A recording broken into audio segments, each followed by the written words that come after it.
Bonjour, aujourd'hui je vous propose de découvrir comment corriger 200 copies en moins de 3 heures. Pour ce faire, je vais allier Microsoft Forms pour créer un formulaire et collecter les réponses de mes élèves, Microsoft Excel pour recueillir ces réponses et les analyser, Microsoft Word pour les publier-poster afin de rendre aux élèves leurs copies. Pour ceux d'entre vous qui ne seraient pas ou plus familiers de ces technologies, vous pourrez découvrir Microsoft Forms au travers d'un webinaire de l'ami Laurent Carlier. Vous pourrez travailler les bases d'Excel au travers d'une playlist que je vous ai trouvée. Et vous pourrez travailler le publipostage au travers d'un tutoriel que j'ai également trouvé sur YouTube. Nous allons donc commencer par aller sur le site forms.office.com. Tous les enseignants bénéficient de la suite office.com gratuitement et se connecter. Je vais ensuite créer une évaluation. Ici, mon évaluation est déjà créée, je vous la montre tout simplement. Donc, un chapitre d'éthique en terminale. Nous avons des questions avec une seule réponse possible. Nous avons des questions avec une réponse courte possible. Nous avons des questions avec plusieurs réponses possibles. Nous allons, une fois que les élèves ont répondu, dans Réponses. Vous voyez qu'ici j'ai 168 réponses. Mes résultats s'affichent et je vais pouvoir ouvrir dans Excel l'ensemble des résultats de mes élèves. Les résultats de mes élèves vont s'afficher ainsi. J'ai les colonnes heure de début, heure de fin, l'adresse de messagerie que j'ai changée mais qui est collectée automatiquement à partir de leur adresse scolaire puisqu'ils se sont connectés sur le formulaire et leur nom, prénom. J'ai évidemment anonymisé cet Excel. Ensuite, je vais sur la case au croisement des noms et des intitulés des colonnes, affichage, je vais figer les volets. Donc ici, ils sont déjà figés, de telle sorte que ma navigation sera facilitée. Et puis les informations qui ne sont pas utiles pour ma correction, je vais ici les masquer. Je vois donc ici les réponses de mes élèves. J'ai donné de nouveaux intitulés, réponse 1, réponse 2, réponse 3, etc. Donc chaque élève a une ligne, chaque question a une colonne de réponse. Donc ici, nous pouvons descendre très bas. Donc nous voyons que la première réponse se situe sur la colonne E. Passons à la correction. Et j'ai choisi donc de commencer ma correction avec la colonne AE, ce qui me simplifie la vie, puisque ainsi les notes N1 correspondent, donc colonne AE, à la question réponse 1 qui correspond à la colonne E. Donc, je place une condition. Si la réponse de l'élève, donc ici l'élève de la ligne 2, dont la colonne de la question 1, est égale à personne, ce qui était la bonne réponse, alors 1 point, sinon 0. Puisque c'était une question à choix, l'élève ne peut pas avoir fait de faute d'orthographe et nécessairement ma formule est juste. Donc, nous avons la question 1 qui est corrigée pour tous les élèves. Même chose pour la question 2, même chose pour la question 3. Nous voyons que la question 4 est différente. En effet, rappelons-nous, la question 4 était un champ pour une réponse courte. Donc l'élève a écrit. Il peut ne pas avoir écrit de réponse, il peut avoir écrit des réponses diverses. La bonne réponse était Genèse chapitre 1, versets 26 à 27.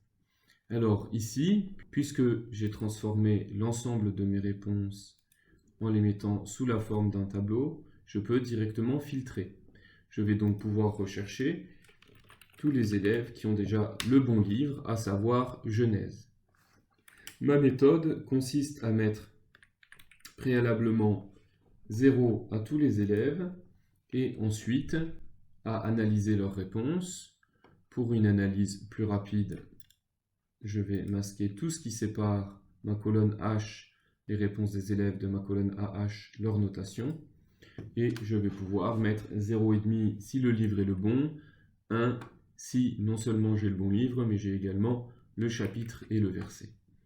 Alors, l'élève aurait également pu abréger Genèse, donc GN.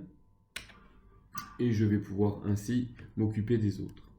En plaçant un filtre sur la colonne AH, je pourrai facilement filtrer tous ceux qui ont 0 et ainsi lire toutes les réponses qui a priori ne correspondent pas, mais où il pourrait y avoir des éléments justes parce que, par exemple, l'élève aurait tout simplement fait une faute d'orthographe. Ainsi, je corrige beaucoup plus rapidement cette question. Nous avons vu que nous avions aussi des questions à choix multiples avec plusieurs réponses. Alors, ma méthode a consisté ici, par exemple sur la question « Quelles sont les valeurs essentielles de la DSE ?» il y avait 4 bonnes réponses. Pour chacune des réponses multiples possibles, je vais avoir une colonne qui s'affiche. Je vous les montre. Le temps de les afficher. Vous voyez, ici, l'élève aura répondu. Je vais analyser tout simplement ici si l'ensemble des réponses est exact, à chaque fois, à savoir un par un. Si l'élève avait tout coché, il aurait 9 réponses. Or, je n'en attendais que 4 bonnes. Donc, j'ai choisi, choix évidemment tout à fait discutable, de réaliser une formule. Donc, je vais décider que si l'élève a bien les 4 bonnes réponses, il a le nombre de points prévus. S'il en a moins, il a moins. S'il en a plus, il a le nombre de points prévus, moins un malus, puisqu'il aura coché de façon excessive. Vous voyez donc qu'on peut raffiner le système, il n'est pas nécessairement primitif. Et voilà, l'ensemble de ma copie est ainsi corrigé. Je vais pouvoir mettre les notes des élèves. Je pourrais faire une simple somme. Personnellement, je n'aime pas qu'une note sur 20 se finisse par 1,7 ou je ne sais quoi. Donc, je multiplie par 2 la note de l'élève, je l'arrondis à 0, je la divise ensuite par 2, ce qui me permet d'obtenir une note qui se finit par 0,0 ou 0,5. Je vais ensuite pouvoir calculer ma remarque si je veux aller jusqu'au bout, soit par une conditionnalité très simple comme ici. Si la note est de 20, c'est parfait. Sinon, si la note est supérieure ou égale à 18, donc j'aurais pu mettre c'est excellent, j'ai rédigé un peu plus. Les bases de la DSE semblent maîtrisées, félicitations, etc. On pourrait utiliser le même système pour évaluer des sous-parties d'évaluation.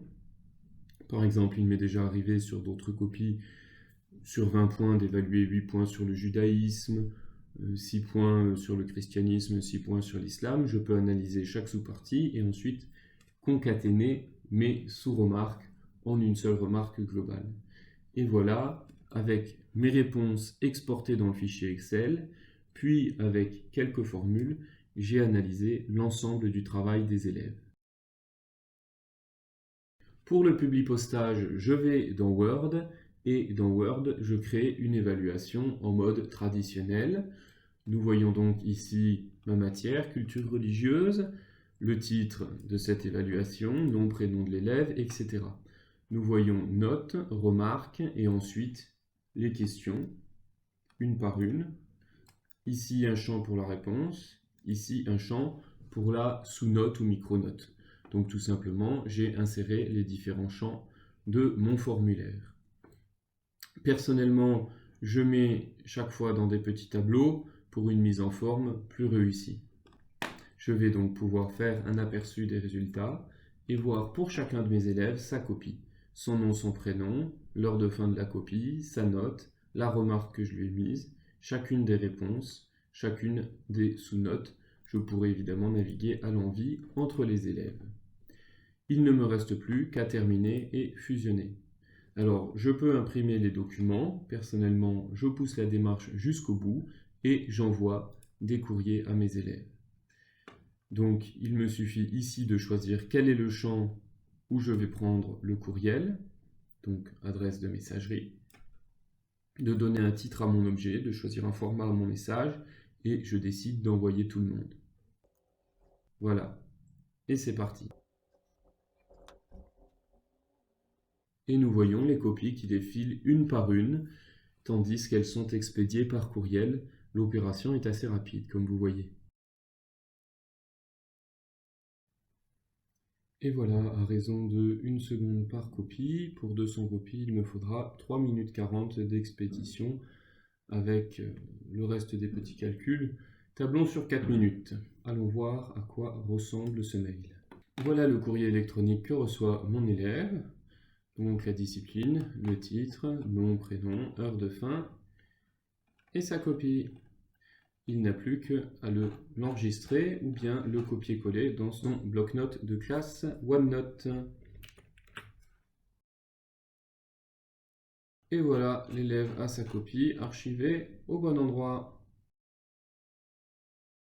Enfin, je peux retourner sur Forms, puisque dans mon onglet Réponses, j'ai accès à l'ensemble des résultats qui sont pré-traités. Je vais donc, lors de ma correction, pouvoir non seulement corriger, mais également montrer aux élèves l'ensemble des résultats afin qu'ils puissent se situer. Pour ma part, cela me permettra également de savoir si je dois remettre en cause le travail de certains élèves.